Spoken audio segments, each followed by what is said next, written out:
A las 10:30 del 27 de octubre de 1943, la infantería de Nueva Zelanda tocó las playas de la isla Mono, en el archipiélago de Treasury. La fuerza de asalto estaba compuesta por 3.795 hombres. Los destructores estadounidenses Philip y Pringle abrieron fuego sobre las posiciones enemigas antes del desembarco. La lluvia intensa reducía la visibilidad.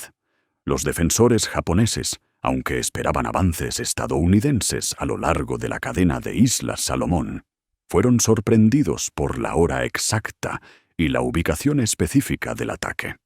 Entre los primeros en pisar la arena se encontraban miembros de la Compañía A del 87º Batallón de Construcción Naval, junto con un destacamento de 25 hombres del cuartel general del batallón. Traían consigo equipos que cambiarían para siempre la guerra en las islas del Pacífico.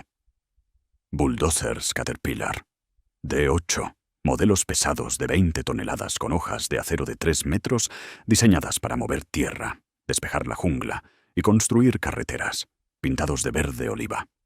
Fabricados en Peoria, Illinois y San Leandro, California, habían sido enviados a través de 7.000 millas del Pacífico para operar en una isla tropical remota que la mayoría de los estadounidenses nunca había oído nombrar.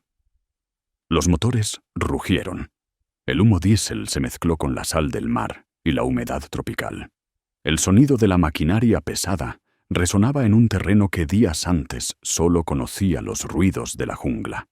Los defensores japoneses que se retiraban al interior podían escuchar a los bulldozers trabajar. Muchos nunca habían visto máquinas de este tamaño en acción. Una hora después del desembarco, ocurrió algo que se convertiría en leyenda entre los batallones de construcción.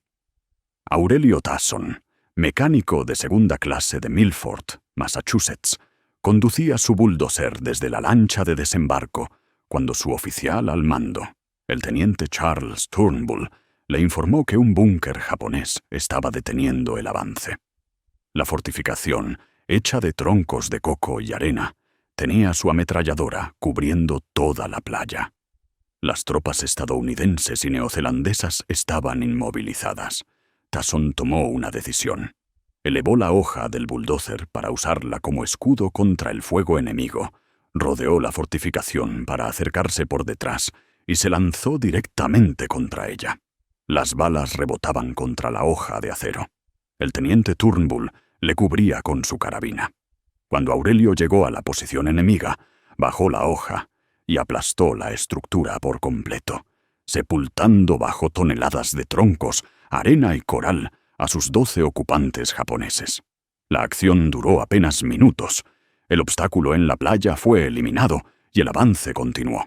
Por este acto heroico, Aurelio Tasson recibió la Estrella de Plata y fue ascendido a mecánico de primera clase. Su hazaña apareció en publicaciones militares, fue ilustrada en cómics e inspiró una escena culminante en la película de 1944, The Fighting CBS, protagonizada por John Wayne. La imagen de un CB al mando de su bulldozer, luchando y construyendo al mismo tiempo, se convirtió en un símbolo perdurable de las operaciones de los batallones de construcción naval. Pero, más allá del heroísmo individual de Tasson, que fue significativo, representaba solo una fracción de lo que los bulldozers lograron en la Guerra del Pacífico. La verdadera historia no era de combates dramáticos. La verdadera historia era de matemáticas, velocidad de construcción, capacidad industrial traducida en ventaja estratégica. La capacidad de convertir cualquier isla del Pacífico capturada en una base militar operativa antes de que las fuerzas japonesas pudieran montar contraataques efectivos o preparar defensas. El batallón de construcción en las islas Treasury continuó trabajando después del asalto al búnker de Tasson. No se detuvieron. Los bulldozers despejaron la jungla para depósitos de suministros. En pocas horas, las fuerzas estadounidenses habían asegurado áreas para municiones, alimentos, medicinas y almacenamiento de equipos. En cuestión de días, El CBS había construido 34 kilómetros de carreteras en Mono y Sterling. Establecieron una base para lanchas torpederas en Sterling y comenzaron la construcción de un aeródromo de 1.700 metros de longitud por 30 metros de ancho, con calles de rodaje, plataformas para estacionamiento de aviones y una granja de almacenamiento de gasolina para aviación con 5 tanques de 1.000 barriles cada uno. El resto del 87º Batallón de Construcción Naval llegó el 28 de noviembre y se unió a las operaciones en curso. El 82º Batallón los relevó en diciembre y el 88º llegó en enero de 1944. Para entonces, el aeródromo se había extendido a 2.130 metros de longitud y 90 metros de ancho, totalmente capaz de soportar operaciones de bombarderos pesados. Las islas Treasury habían sido transformadas de selva virgen en una importante base aérea avanzada en aproximadamente 2 meses. Este ritmo de construcción representó un cambio fundamental en la logística de la Guerra del Pacífico. Las fuerzas estadounidenses podían capturar una isla y hacerla operativa en días o semanas. Las fuerzas japonesas, trabajando principalmente con mano de obra manual, requerían meses para proyectos similares.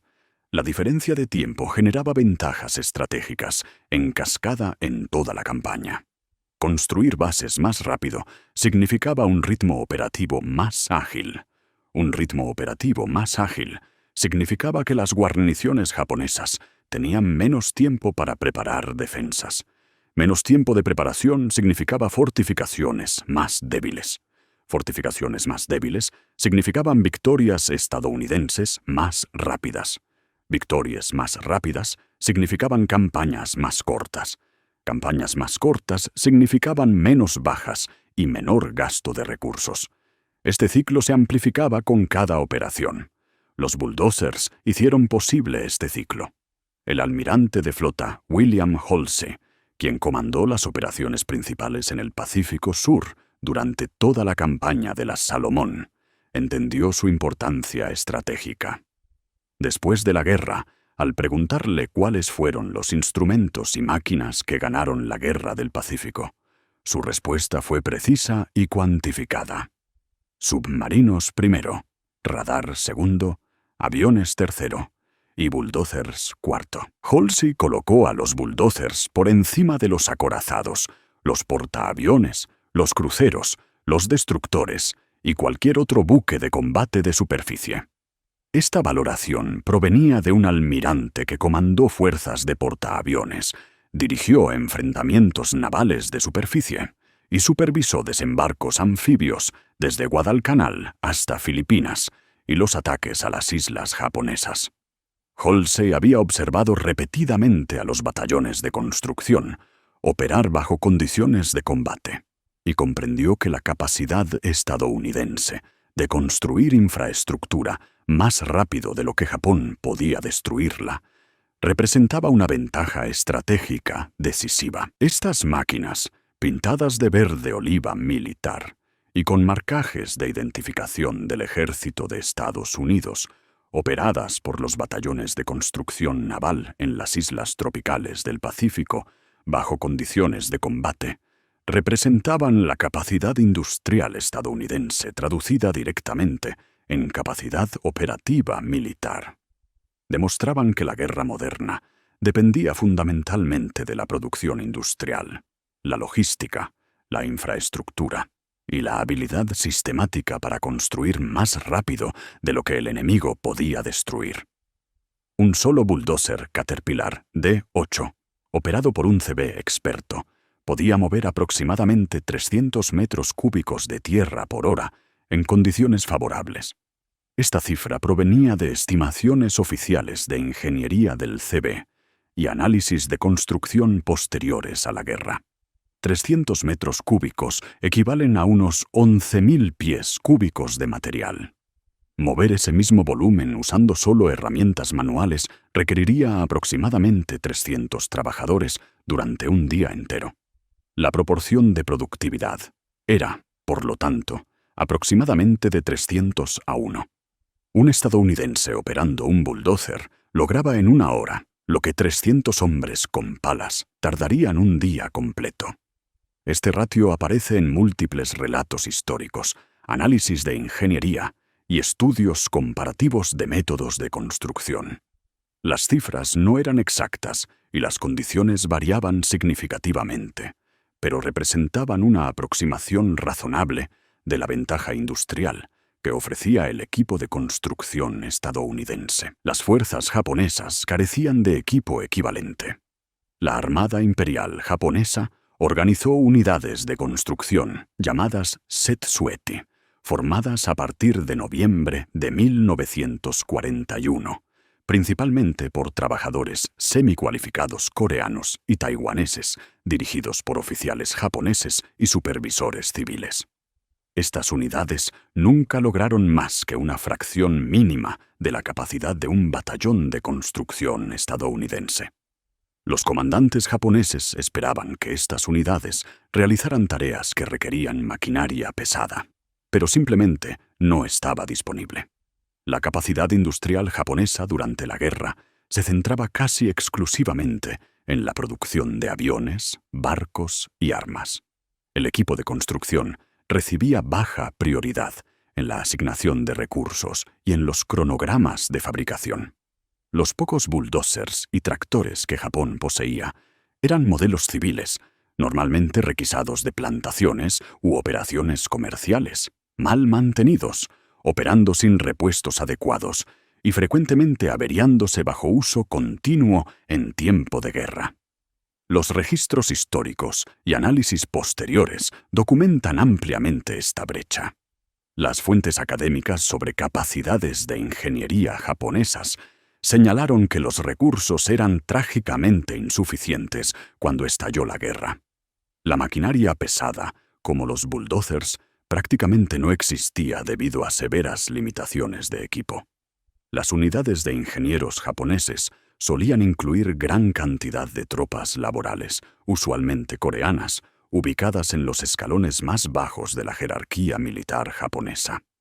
La fuerza laboral y la resistencia física eran sustituidas sistemáticamente por maquinaria en las operaciones japonesas de construcción, pero esta sustitución fallaba constantemente en alcanzar los resultados necesarios. El músculo humano no puede competir eficazmente con motores diésel y hojas de acero durante periodos sostenidos. Los batallones de construcción japoneses en las islas del Pacífico cavaban trincheras a mano, transportaban materiales de construcción manualmente, despejaban vegetación con hachas y machetes y construían fortificaciones tronco por tronco. El progreso era inevitablemente lento. Los proyectos de construcción llevaban semanas que los CBS estadounidenses completaban en días. Esta diferencia de tiempo significaba que las defensas japonesas frecuentemente estaban incompletas cuando comenzaban los asaltos estadounidenses. Ejemplos específicos de distintas campañas del Pacífico ilustran claramente este patrón. En Guadalcanal, las fuerzas japonesas trabajaron durante meses intentando completar el aeródromo Henderson antes de que los marines estadounidenses desembarcaran en agosto de 1942.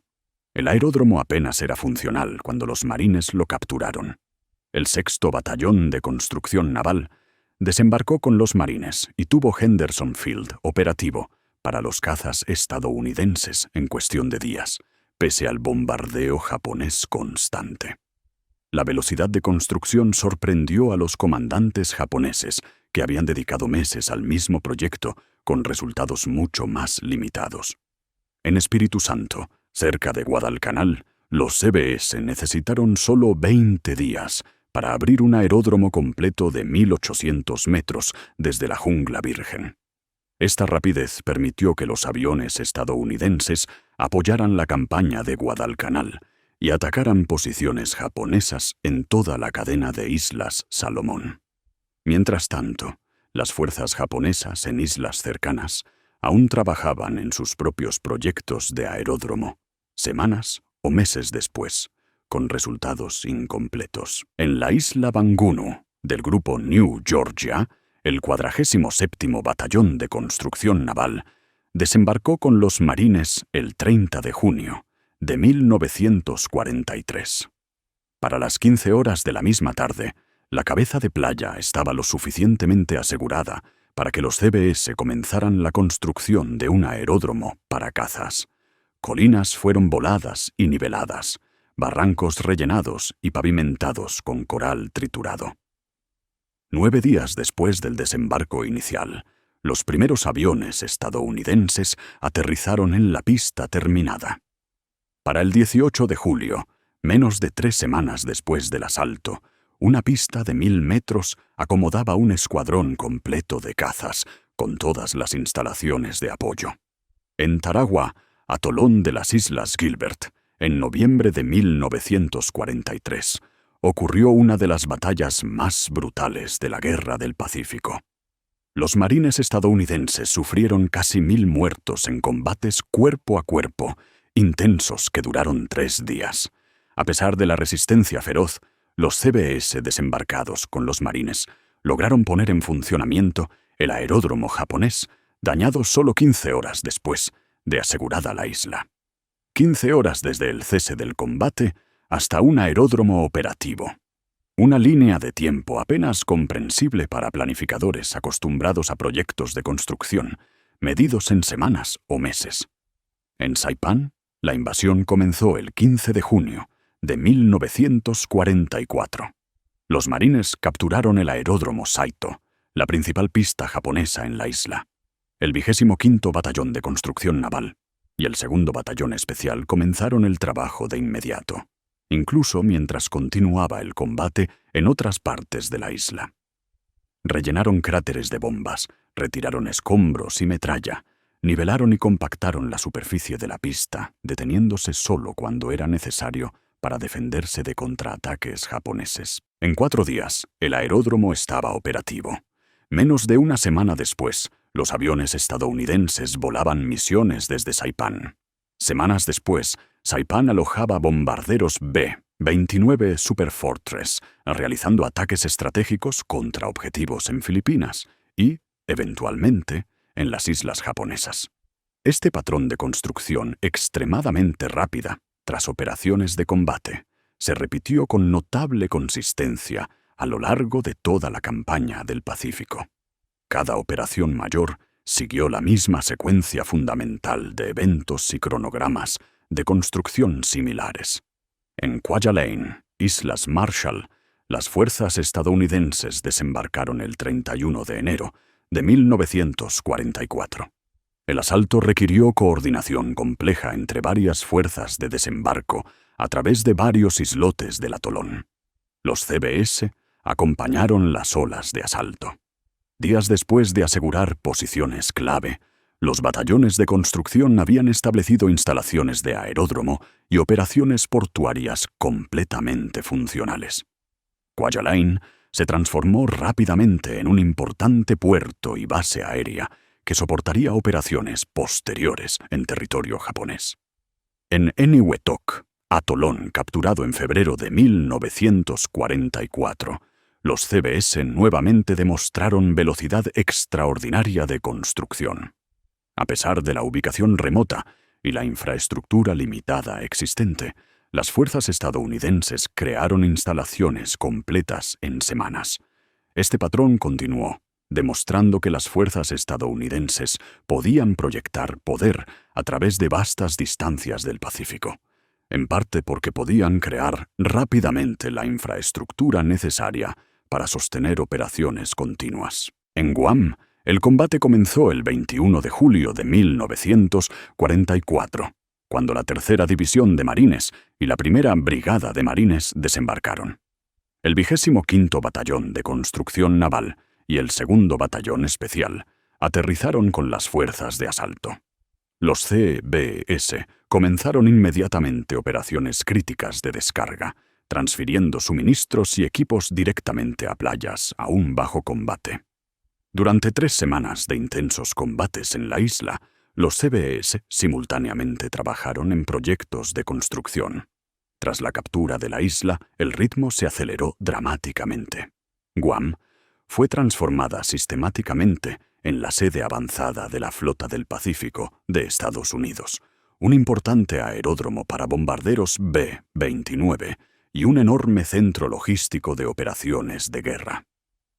La Quinta Brigada de Construcción Naval, activada específicamente para el desarrollo de Guam, supervisó la construcción de masivas instalaciones portuarias en Apra Harbor, extensas redes de carreteras, múltiples complejos de aeródromos y completa infraestructura de base. 2 aeródromos completos para B-29, Northfield y Northwest Field, fueron construidos por batallones de ingenieros de aviación del ejército, en colaboración con los CBS de la Armada. Northfield entró en operación el 3 de febrero de 1945 y lanzó su primer ataque con B-29 contra Japón el 24 de febrero. La pista sur de Northwest Field se volvió operativa el 1 de junio, seguida de la pista norte el 1 de julio. La escala y la rapidez de la construcción en Guam representaron uno de los logros de ingeniería más impresionantes de toda la campaña del Pacífico. En Peleliu, una de las batallas más brutales de la Guerra del Pacífico, que se desarrolló entre septiembre y noviembre de 1944, las bajas estadounidenses fueron extraordinariamente altas en relación con el tamaño de la isla. Sin embargo, incluso durante operaciones de combate prolongadas contra defensores japoneses decididos, luchando desde complejos sistemas de cuevas, la construcción por parte de los CB continuó. Los bulldozers trabajaban bajo fuego. Se construyeron carreteras que conectaban las posiciones estadounidenses. Se desarrollaron instalaciones para aeródromos pese al combate en curso. La construcción avanzaba porque la necesidad operativa exigía que así fuera, independientemente de las condiciones tácticas. Cada asalto a una isla demostraba secuencias operativas similares. Las fuerzas navales y aéreas estadounidenses establecían superioridad marítima y aérea mediante bombardeos preparatorios. Las fuerzas anfibias asaltaban posiciones defendidas. Marines o infantería del ejército aseguraban las cabezas de playa y avanzaban hacia el interior. Los batallones de construcción naval, a menudo desembarcando con las olas iniciales de asalto, comenzaban de inmediato el desarrollo de infraestructura. Los bulldozers despejaban las playas de obstáculos. Los depósitos de suministros se organizaban rápidamente. Las carreteras conectaban las playas con las posiciones interiores. La construcción de aeródromos comenzaba incluso mientras continuaba el combate. Se desarrollaban o reparaban instalaciones portuarias. Cada isla capturada se transformaba sistemáticamente en una base que apoyaba los avances estadounidenses hacia el territorio japonés. La estrategia defensiva japonesa evolucionó intentando contrarrestar estas capacidades estadounidenses, pero no encontró respuestas realmente efectivas. Inicialmente, las fuerzas japonesas se concentraban en defender las playas para impedir desembarcos estadounidenses. Este enfoque fracasó debido a los abrumadores bombardeos navales y ataques aéreos estadounidenses, que destruían sistemáticamente las defensas costeras antes de la llegada de las fuerzas anfibias. Los comandantes japoneses entonces adoptaron estrategias de defensa en profundidad, posicionando fuerzas tierra adentro para disputar el avance estadounidense tras desembarcos exitosos. Esto también resultó ineficaz, pues el poder de fuego, la movilidad y el apoyo aéreo cercano estadounidense abrumaban las posiciones defensivas interiores. A mediados de 1944, la estrategia japonesa se centró cada vez más en fortificaciones subterráneas y sistemas elaborados de túneles. Si Japón no podía superar las capacidades de construcción estadounidenses, quizás podía hacer que las victorias estadounidenses fueran tan costosas en bajas que el apoyo político interno colapsara eventualmente. Esta estrategia condujo directamente a batallas como Iwo Jima y Okinawa, donde las fuerzas japonesas combatieron casi exclusivamente desde posiciones subterráneas, extrayendo el máximo de bajas estadounidenses por cada metro de terreno disputado. Sin embargo, incluso las sofisticadas defensas subterráneas mostraban limitaciones significativas frente a los bulldozers y los esfuerzos de ingeniería determinados. Cuando se localizaban posiciones japonesas en cuevas mediante reconocimiento o inteligencia capturada, los bulldozers sellaban las entradas con tierra, coral y escombros, eliminando las posiciones defensivas sin necesidad de asalto directo. Cuando las fortificaciones eran destruidas por bombardeos navales, ataques aéreos, fuego de artillería, explosivos o lanzallamas, los bulldozers despejaban rápidamente los escombros, manteniendo el acceso por carretera y la movilidad operativa. Las máquinas se adaptaban eficazmente a cada situación táctica encontrada. Construían carreteras, manteniendo las líneas de suministro hacia las posiciones avanzadas. Creaban posiciones defensivas protegiendo a las tropas estadounidenses durante las fases de consolidación. Construían aeródromos incluso en islas específicamente fortificadas para impedir tal construcción. En Iwo Jima, el combate duró del 19 de febrero al 26 de marzo de 1945. Los defensores japoneses bajo el general Tadamichi Kuribayashi habían preparado posiciones subterráneas extraordinariamente elaboradas durante muchos meses. Combatían desde túneles interconectados, cuevas reforzadas y búnkeres fuertemente fortificados. La isla estaba cubierta de obras defensivas que representaban meses de preparación. Aún así, durante operaciones de combate activas, los CBS llevaron bulldozers a tierra y trabajaron bajo fuego enemigo. Despejaron terrenos, construyeron carreteras y prepararon instalaciones de aeródromo. Las fuerzas japonesas habían pasado meses preparando meticulosamente las defensas de Iwo Jima. Los bulldozers estadounidenses, simultáneamente, hacían la isla operativamente útil para fines estratégicos estadounidenses. Incluso mientras continuaba la lucha desesperada, la ventaja productiva que proporcionaban los bulldozers creaba implicaciones estratégicas que se extendían mucho más allá de la simple velocidad de construcción. Un desarrollo más rápido de las bases significaba que las fuerzas estadounidenses mantenían un ritmo operacional consistentemente alto a lo largo de las campañas.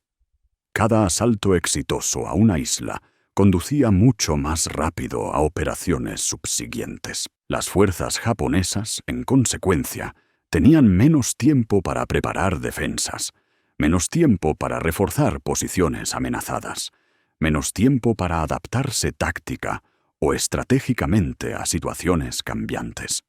El ritmo de los avances estadounidenses se aceleró notablemente durante 1944 y 1945, en parte porque las capacidades de construcción de los CB permitían la rápida transformación del territorio, capturado en bases operativas completamente funcionales.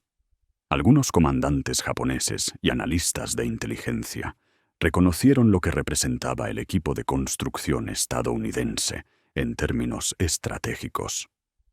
Informes de inteligencia posteriores a la guerra, documentos capturados e interrogatorios revelaron la conciencia japonesa de la disparidad de capacidad industrial.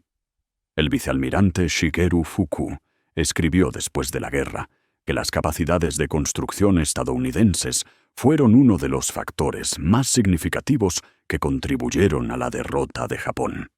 Mencionó específicamente el equipo de construcción como un claro ejemplo de las ventajas industriales estadounidenses que Japón simplemente no podía igualar ni contrarrestar. Otros oficiales japoneses que sobrevivieron a la guerra llegaron a conclusiones similares a través de sus experiencias de combate y análisis posteriores. Los intentos japoneses de destruir el equipo de construcción estadounidense lograron solo un éxito táctico muy limitado. Las fuerzas japonesas apuntaban a los bulldozers cuando era posible tácticamente. Los francotiradores atacaban específicamente a los operadores. Las unidades de artillería dirigían fuego a los sitios de construcción cuando estaban al alcance. Las incursiones de comandos e infiltración atacaban parques de maquinaria y depósitos de suministros. Algunos bulldozers fueron destruidos o dañados mediante estos esfuerzos. En Bougainville, una incursión japonesa nocturna destruyó con éxito 3 bulldozers y mató a 2 operadores de CB antes de ser repelida. En Peleliu, el fuego de artillería japonesa dañó varias máquinas de construcción durante operaciones de combate prolongadas, pero los estadounidenses simplemente llevaron equipos de reemplazo desde extensas reservas. Mantenían bulldozers de repuesto, inventarios completos de piezas de repuesto y grupos de operadores de reemplazo capacitados. Destruir unas pocas máquinas individuales apenas ralentizaba las operaciones generales de construcción o los cronogramas. El problema fundamental e insuperable que enfrentaba Japón era la abrumadora capacidad de producción industrial estadounidense.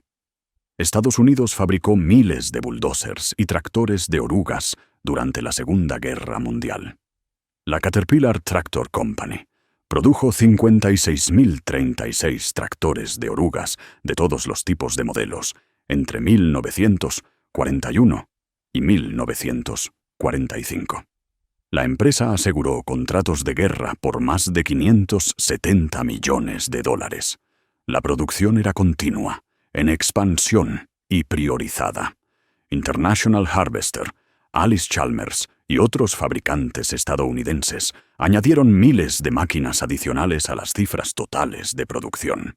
Estos bulldozers y tractores se enviaban a través del Pacífico tan rutinaria y confiablemente como rifles, municiones, alimentos, suministros médicos y todo otro material bélico. Japón no poseía una capacidad comparable de producción de equipo de construcción. La industria japonesa operaba a máxima capacidad durante toda la guerra, intentando reemplazar pérdidas en aeronaves y buques de guerra. Prácticamente ningún recurso industrial, material prima, capacidad de fabricación o mano de obra calificada podía desviarse hacia la producción masiva de equipo de construcción, incluso cuando la necesidad estratégica se hacía evidente para los planificadores y comandantes japoneses. Incluso teóricamente, si Japón hubiera fabricado un número significativo de bulldozers, transportar tal equipo pesado a través de los bloqueos submarinos estadounidenses hacia guarniciones aisladas en el Pacífico habría sido logísticamente imposible. Los submarinos estadounidenses devastaban sistemáticamente la marina mercante japonesa durante toda la guerra. Para 1944, las líneas de suministro japonesas estaban gravemente interrumpidas en todas las categorías. Hacer llegar equipo pesado de construcción a guarniciones distantes era simplemente imposible, incluso cuando tal equipo existiera teóricamente en Japón. Los CBS que operaban realmente los bulldozers y otros equipos de construcción eran marcadamente diferentes de los soldados de infantería típicos. Los batallones de construcción naval reclutaban activamente de oficios civiles de construcción en todo Estados Unidos.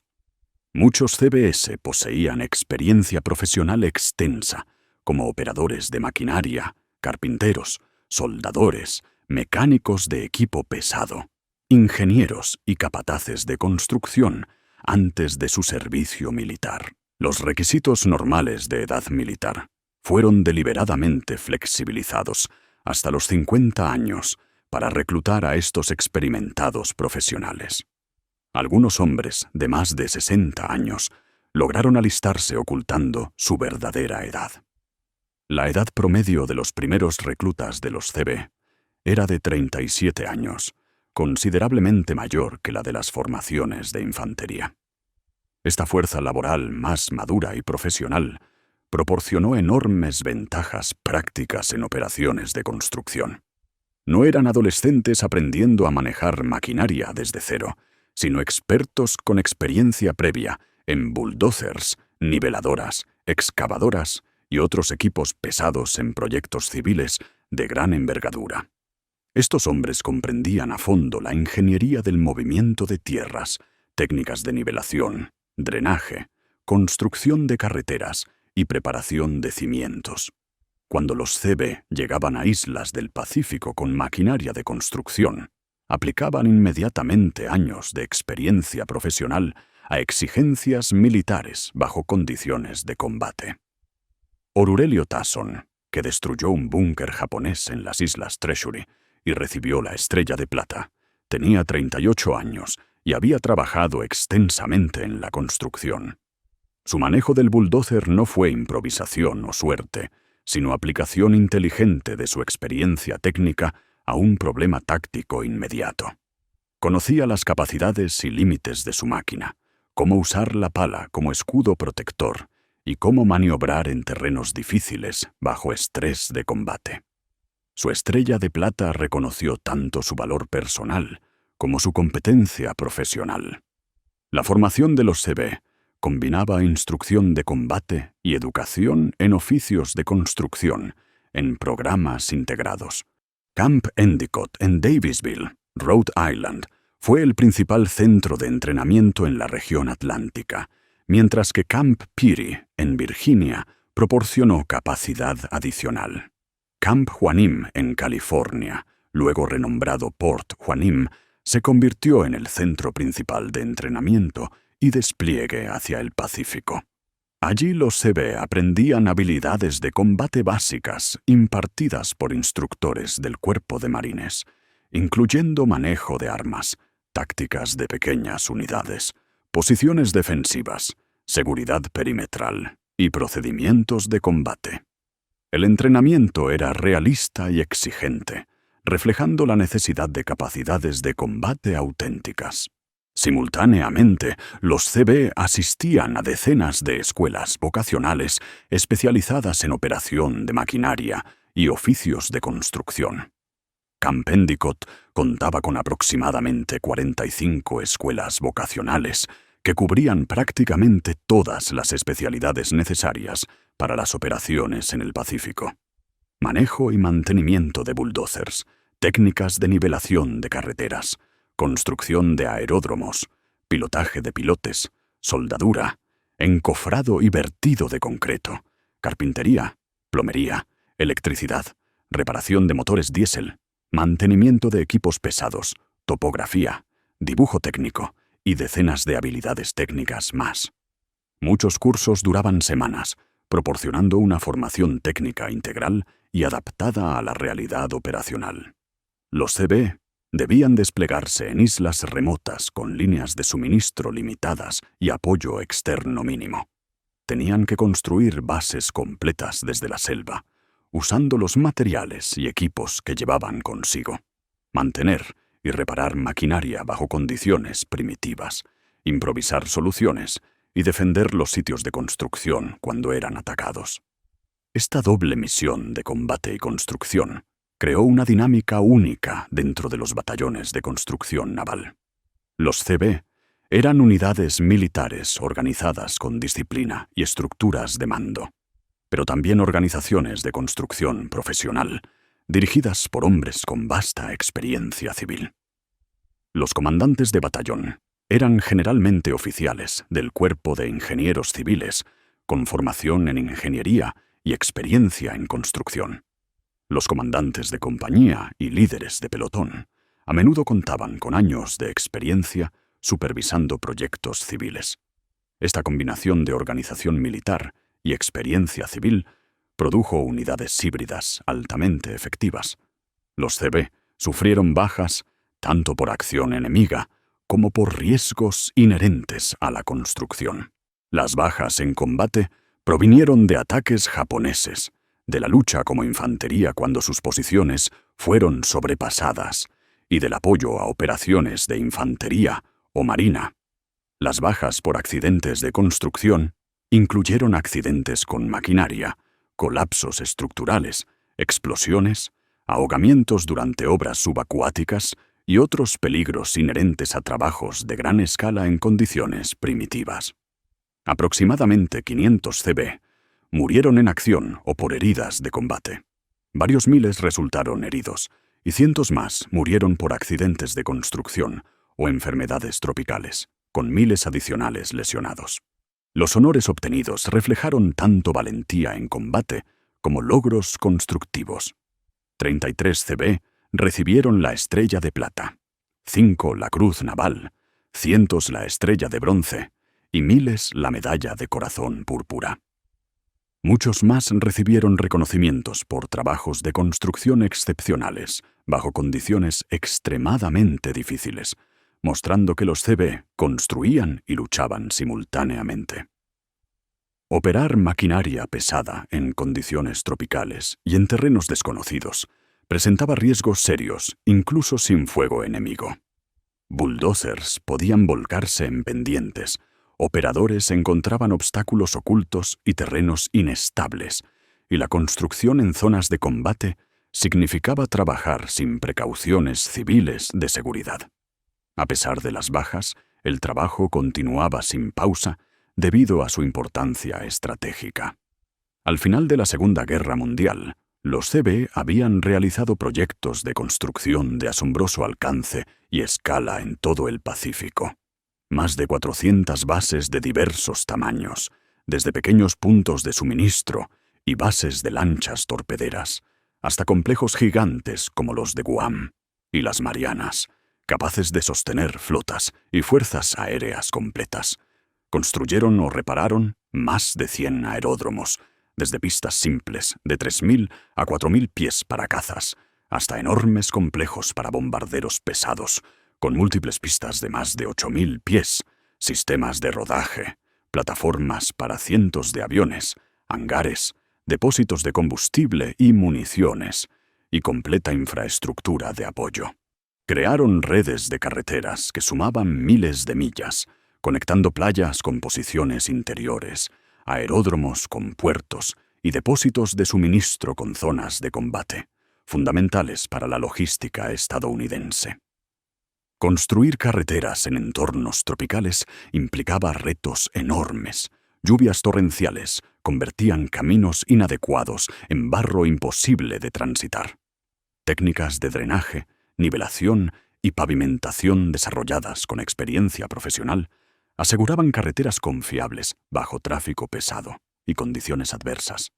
Más allá de aeródromos y carreteras, los CB construyeron puertos completos donde antes no existían, con muelles, embarcaderos, almacenes y talleres de reparación, permitiendo el desembarco y distribución eficiente de suministros, vehículos y tropas, incluso durante combates activos. Cada isla tomada se transformaba en una base operativa completa, proyectando poder y sosteniendo ofensivas posteriores, demostrando que la experiencia profesional, la disciplina militar y la capacidad industrial estadounidense eran decisivas para la victoria en el Pacífico. Los puertos requerían muelles, embarcaderos, equipos de descarga, almacenes, instalaciones de combustible y edificios administrativos. Muchas islas del Pacífico carecían de puertos naturales profundos. Los CB construyeron puertos artificiales usando pontones flotantes, embarcaderos y soluciones ingeniosas de ingeniería. Dragaron canales, construyeron rompeolas, instalaron ayudas a la navegación y crearon puertos funcionales capaces de recibir grandes buques de carga y auxiliares de flota. Los CB construyeron enormes sistemas de almacenamiento de combustible esenciales para operaciones navales y aéreas. Cada base importante requería tanques para aviación, gasolina, diésel, fuelóleo y combustibles especializados, con capacidades de millones de galones. Las instalaciones incluían redes de tuberías, estaciones de bombeo, filtros y sistemas de protección contra incendios. Todo esto debía construirse rápidamente con materiales transportados a miles de millas a través de aguas en disputa. Las instalaciones médicas construidas por los CB salvaron innumerables vidas estadounidenses. Hospitales de campaña, de flota y bases proporcionaban cirugía de emergencia, cuidados intensivos, salas de recuperación y tratamiento a largo plazo. El hospital de Guam llegó a tener más de 9.000 camas, atendiendo bajas de Iwo Jima, Okinawa y otras batallas finales. Estas instalaciones requerían construcción especializada, incluyendo quirófanos con ventilación e iluminación adecuadas, esterilizadores, sistemas de purificación de agua, eliminación de desechos y numerosos requerimientos técnicos adicionales. Las estaciones de comunicaciones construidas por los CB proporcionaban redes de radio, telégrafo y teléfono para coordinar operaciones en el Pacífico. Las instalaciones de navegación, como radiofaro, radares y torres de control, guiaban aviones y barcos con seguridad. Los búnkeres para municiones protegían explosivos de accidentes, clima o ataques enemigos. Los sistemas de agua potable abastecían bases en islas tropicales, donde el agua fresca era escasa o contaminada. Las instalaciones de generación eléctrica proporcionaban electricidad para bases operando 24 horas. Toda esta compleja infraestructura se construyó en condiciones de guerra, con presión constante de tiempo y frecuentes escaseces de materiales. La magnitud de la construcción de los CB es aún más impresionante comparada con las capacidades japonesas. Los batallones japoneses, los Setsai, trabajaban principalmente con mano de obra manual. Grupos grandes de obreros, supervisados por pocos trabajadores calificados y oficiales, realizaban tareas físicas intensas con palas, picos, hachas y carretillas. Lo que un bulldozer estadounidense completaba en horas, un equipo japonés tardaba días o semanas. Los japoneses mostraron fortalezas, aprovechaban materiales locales de forma creativa y construían posiciones defensivas con palmeras, túneles y cuevas modificadas a mano. Pero estas ventajas no compensaban la brecha productiva. Movimientos de tierra extensos, construcción de aeródromos o puertos requerían equipos pesados. Esta carencia hizo que los japoneses no completaran proyectos antes de ser superados por ataques estadounidenses. Documentos japoneses capturados muestran que oficiales e ingenieros eran conscientes de la disparidad. Solicitaban maquinaria pesada, pero la producción industrial se concentraba en equipos de combate, dejando la construcción en prioridad mínima. Algunos intentaron soluciones creativas, reutilizando equipos capturados o fabricando maquinaria improvisada, con éxito limitado.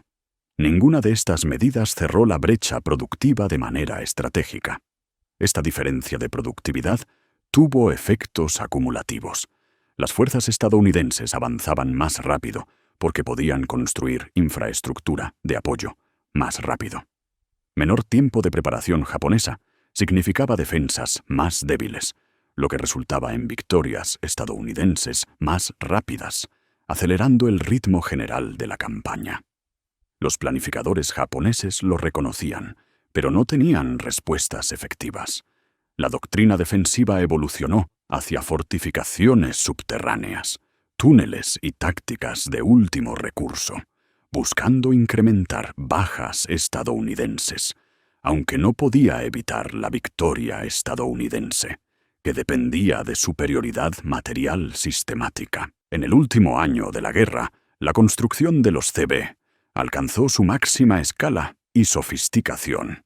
Conforme las fuerzas estadounidenses se acercaban a las islas japonesas, las bases crecieron en tamaño y complejidad. Okinawa, capturada en junio de 1945, tras 3 meses de combate brutal, se transformó rápidamente en una base de preparación para la planeada invasión de Japón. La construcción en Okinawa continuó incluso mientras el combate seguía en el norte de la isla, con múltiples complejos de aeródromos, instalaciones portuarias, enormes depósitos de suministros e infraestructura completa apareciendo semanas después de la captura. La operación planificada de invasión de Japón, llamada Downfall, habría sido la prueba definitiva de las capacidades constructivas de los CB. Los documentos de planificación preveían operaciones aún más grandes que cualquier proyecto anterior. La rendición de Japón en agosto de 1945 hizo innecesaria la invasión. pero reveló cuán central era la construcción para la estrategia estadounidense. La victoria requería no solo derrotar militarmente a Japón, sino construir rápidamente la infraestructura necesaria para sostener operaciones y ocupación. Los ataques atómicos sobre Hiroshima y Nagasaki, que condujeron a la rendición japonesa, fueron lanzados desde Tinian, desde Northfield, construido por los CB y ingenieros del ejército. Los bombarderos despegaron de pistas convertidas de selva virgen a base funcional en aproximadamente un año. Esta transformación ejemplifica el impacto estratégico de la capacidad constructiva estadounidense. Nada de esto habría sido posible sin bulldozers y maquinaria pesada. Los bulldozers despejaban la selva, movían grandes volúmenes de tierra, construían carreteras y convertían islas remotas en bases operativas rápidamente. La estrategia de island hopping dependía de esta capacidad. Los planificadores podían omitir puntos fuertemente defendidos y capturar islas menos protegidas, transformándolas en bases avanzadas rápidamente. Los CB hacían posible que la construcción de aeródromos y puertos fuera más rápida que cualquier intento japonés de reforzar guarniciones o contraatacar, haciendo viable logísticamente toda la estrategia. Consideremos ejemplos específicos. Después de la brutal batalla de Tarawa, en noviembre de 1943, el aeródromo japonés parcialmente construido estaba operativo en tan solo 15 horas. Tarawa se convirtió inmediatamente en una base avanzada que apoyaba operaciones contra las Islas Marshall. El siguiente gran avance en la campaña del Pacífico Central se logró rápidamente, específicamente porque la construcción de bases se realizaba de manera extraordinariamente rápida. Tras la captura de Saipan en julio de 1944, después de 3 semanas de intenso combate, el aeródromo de Asto se volvió operativo en solo 4 días. Semanas después, Saipan albergaba escuadrones de bombarderos estratégicos B-29, realizando ataques a larga distancia contra objetivos en Filipinas y, eventualmente, contra las propias islas japonesas. El tiempo desde el combate inicial hasta tener una base estratégica totalmente operativa se medía en semanas, no en los meses o años que la construcción militar tradicional habría requerido. Tras asegurar Tinian en agosto de 1944, los CB construyeron complejos de aeródromos masivos. Northfield estuvo completamente operativo en febrero de 1945 y Westfield en marzo. Los CB construyeron 6 pistas separadas, cada una de 8.500 pies de longitud, específicamente diseñadas para operaciones de B-29 Superfortress. Desde estas pistas en Tinian se lanzaron las misiones atómicas contra Hiroshima y Nagasaki en agosto de 1945. Todo el proceso, desde la captura de la isla hasta el lanzamiento de las bombas atómicas, se completó en aproximadamente un año, algo que habría sido imposible sin bulldozers y capacidades de construcción rápida. Los japoneses nunca desarrollaron respuestas efectivas ante las capacidades constructivas estadounidenses. Algunos analistas de inteligencia japoneses intentaron determinar qué modificaciones técnicas explicaban el mejor rendimiento del equipo estadounidense, buscando cambios específicos en aeronaves de combate u otros sistemas de armas.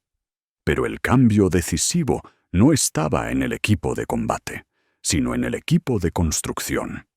Los bulldozers dieron a Estados Unidos una ventaja logística abrumadora que la superioridad táctica por sí sola nunca habría podido superar. Tras el fin de la guerra, los bulldozers militares excedentes inundaron los mercados de equipos civiles en todo el mundo. Muchas máquinas de la serie D-8R, fabricadas para servicio militar entre 1941 y 1945, terminaron en proyectos de reconstrucción y desarrollo posguerra. Algunas máquinas fueron a Japón, como parte de los esfuerzos de ocupación y reconstrucción estadounidenses. Los mismos bulldozers que ayudaron a derrotar al Japón imperial, luego ayudaron a reconstruir la nación vencida. Algunas máquinas fabricadas a principios de la década de 1940 permanecieron operativas en aplicaciones civiles durante décadas. La lección de los bulldozers en la Guerra del Pacífico va más allá de máquinas o campañas específicas. La lección fundamental es que la guerra industrial moderna depende en gran medida de la capacidad industrial y logística, no solo de la destreza en combate o la brillantez táctica. La victoria recae consistentemente en naciones y alianzas que pueden producir más equipo, transportarlo donde se necesita, mantenerlo efectivamente bajo condiciones difíciles y reemplazar pérdidas más rápido que el enemigo. Este principio se aplicó a los bulldozers en la Guerra del Pacífico y se aplica a operaciones militares en cualquier era. Los planificadores estratégicos japoneses entendían esta realidad antes de la guerra. El almirante Isoroku Yamamoto, quien planificó el ataque a Pearl Harbor y comandó la flota combinada, estudió extensamente en Harvard y fue agregado naval en Washington en los años 20. Comprendía a fondo la capacidad industrial estadounidense y se opuso consistentemente a la guerra con Estados Unidos porque sabía que Japón no podría ganar un conflicto industrial prolongado. Sus preocupaciones sobre despertar el poder industrial estadounidense estaban justificadas, y los bulldozers demostraron que su evaluación estratégica era correcta. Los bulldozers representaban solo una categoría entre muchas en las que la producción estadounidense superaba ampliamente la capacidad japonesa: barcos, aviones, vehículos, armas y municiones. Los bulldozers eran un símbolo visible de esta disparidad, operando en islas en disputa, donde ambos bandos podían observar directamente la enorme diferencia de productividad. Además, los bulldozers influyeron en la cultura militar estadounidense y la percepción pública del esfuerzo bélico. Los batallones de construcción CB se hicieron famosos en la sociedad estadounidense. La película Fighting CBs difundió sus historias a grandes audiencias. Imágenes de bulldozers trabajando en islas del Pacífico aparecían regularmente en publicaciones militares, noticieros, periódicos y material de reclutamiento. El bulldozer se convirtió en un icono estadounidense, representando capacidad industrial, resolución práctica de problemas y esfuerzo determinado para superar obstáculos. Este impacto cultural se extendió al período posguerra.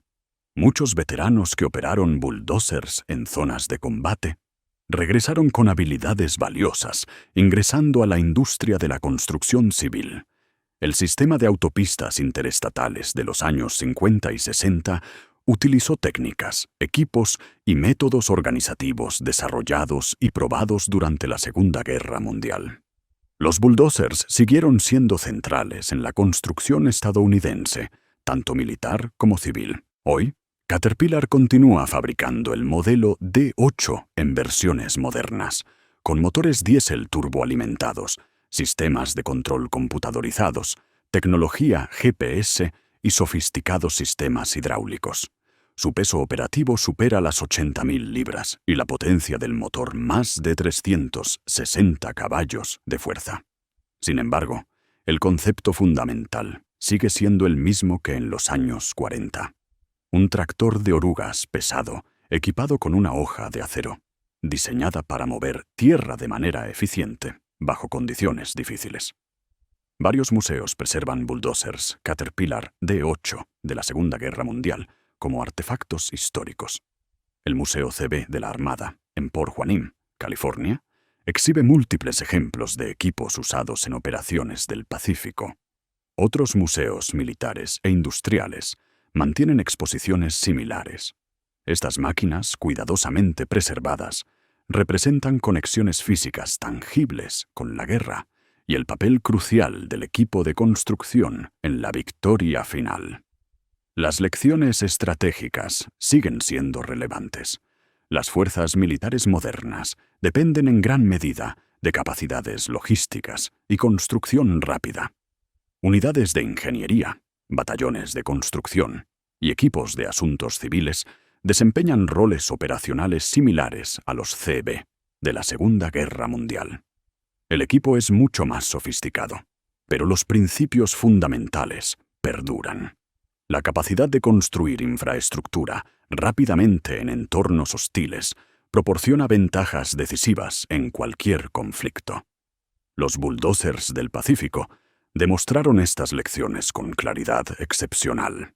Probaron que la victoria depende no solo de la efectividad en combate, sino también de la capacidad industrial, la velocidad constructiva y la eficiencia logística aplicadas sistemáticamente. Mostraron que las guerras se ganan mediante fábricas, cadenas de suministro robustas y la capacidad de transformar recursos en capacidades operacionales más rápido que el enemigo. El almirante William Halsey entendió esto perfectamente al clasificar deliberadamente los bulldozers como el cuarto instrumento más importante que ganó la Guerra del Pacífico. Las máquinas funcionaron como armas, no por destruir enemigos directamente, aunque Aurelio Tasson demostró que podían hacerlo cuando era necesario, sino por permitir a las fuerzas estadounidenses combatir mucho más eficazmente. Los bulldozers construyeron las bases aéreas, las carreteras que movían suministros críticos y toda la infraestructura que sostenía las operaciones estadounidenses. Sin estas capacidades constructivas, la campaña de Island Hopping habría sido logísticamente imposible de ejecutar con éxito. Esta es la manera en que realmente se ganan las guerras en conflictos de la era industrial. No solo mediante batallas dramáticas, aunque éstas importan significativamente. No solo por heroísmo individual, aunque el valor personal siempre es crucial. Las guerras se ganan mediante sistemas industriales integrales, que pueden producir suficiente equipo, transportarlo donde se necesita, mantenerlo bajo condiciones difíciles y reemplazar pérdidas más rápido de lo que el enemigo puede infligir daño. Los bulldozers que operaron en las Islas Treasury a partir del 27 de octubre de 1943 representan esta verdad fundamental. A nivel táctico, encarnaron la capacidad industrial estadounidense, traducida en capacidad operativa inmediata. Demostraron velocidad constructiva que las fuerzas japonesas no podían igualar con los métodos y recursos disponibles. Representaron el trabajo poco glamoroso, pero decisivo, de construir infraestructura esencial, y representaron a los miles de CB que los operaron profesionalmente. Lucharon con valentía cuando fue necesario y construyeron sistemáticamente la red de bases avanzadas que posibilitó la victoria final en la Guerra del Pacífico. Si encontraste esta historia interesante, por favor, da like al video. Suscríbete para seguir conectado con estas historias. Cada una revela cómo se ganan realmente las guerras. Deja un comentario diciendo desde dónde nos estás viendo. Gracias por mirar y gracias por comprender que la historia abarca no solo batallas dramáticas y héroes individuales, sino también máquinas, logística y la capacidad industrial que finalmente determina la victoria.